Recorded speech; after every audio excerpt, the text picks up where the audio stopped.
манай Монгол улс маань бол ямар их нүүрсний нөөцтэй билээ.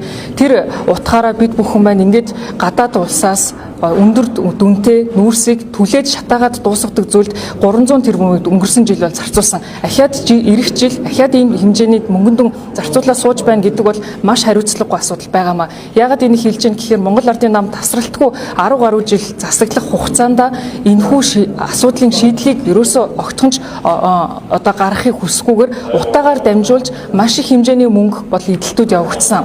За энэ 5-7 түвш одоо компани дээр гарч ирсэн бас аудитын дүгнэлтээр батлагдсан байгаа маш том авилгалын хэрэгүүд бас бид бүхэн жилийн өмнө л яриад зогсож байсан. Тэгэхээр бид бүхэн маань утааг үнэхээр Монгол Ардын нам өөрчлөхийг хүсэхгүйгээр утаагаар далимдуулж мөнгө идэх арга хэрэгслээ болгоод байгаа нь өөрөө буруу шийдэл байгаад байгаа маа.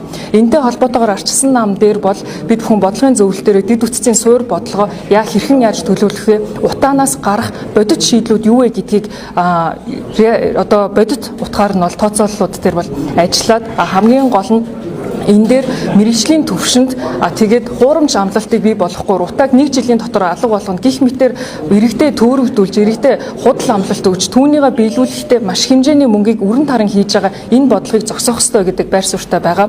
За тэгээд үндсэндээ бол манай нийслэл Улаанбаатар хотод хүн амын 50% маань амьдарч байгаа. Энэ 50% маань бол хүн ам маань бүгд өөрсдөө нийслэлийн одоо орон нутгийн сонгуультай хамрагдаагүй буюу маш бага хувьтайгаар Монгол Ардын нам өнөөдөр нийслэл дээр ингэж дураараа дургах эрхийг бол олж авсан. Тэр утгаараа нийслэлийн иргэд маань нийслэлдээ болж байгаа бүх үйл явдлууд дээр анхааралтай байж одоо арчилсан намаас хэрэгжүүлж байгаа бодлогуудын төвшөнд ч гэсэн дуу хоолойгоо өргөж манай намын бодлого болон хэрэгжүүлэх үйл явц дээр нь хамтран ажиллахыг бас хүсье.